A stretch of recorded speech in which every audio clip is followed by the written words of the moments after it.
దిరుసుమర్రు అనేది ఆంధ్రప్రదేశ్లోని పశ్చిమ గోదావరి జిల్లాలో భీమవరం మండలంలో ఉన్న ఒక పెద్ద గ్రామం. 2011 జనాభా లెక్కల ప్రకారం ఇక్కడ సుమారు 8,645 మంది జనాభా ఉంది. ఇది భీమవరం పట్టణానికి 8 మీ.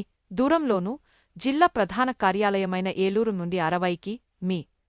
దూరంలోనూ ఉంది. 414 హెక్టార్ల విస్తీర్ణంలో విస్తరించి ఉన్న ఈ గ్రామం ప్రధానంగా వ్యవసాయం మరియు రొయ్యల సాగు వంటి జలవ్యవసాయ కార్యకలాపాలకు ప్రసిద్ధి చెందింది.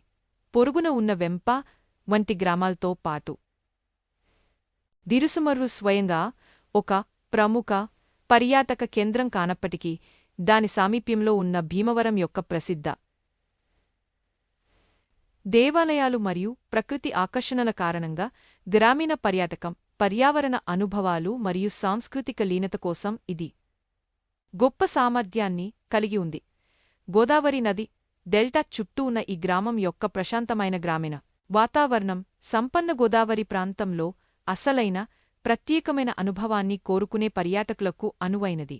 అయితే పర్యాటక సౌకర్యాలు ప్రాథమిక స్థాయిలోనే ఉన్నాయి, అంటే ప్రత్యేక సౌకర్యాలు తక్కువగా ఉన్నాయి.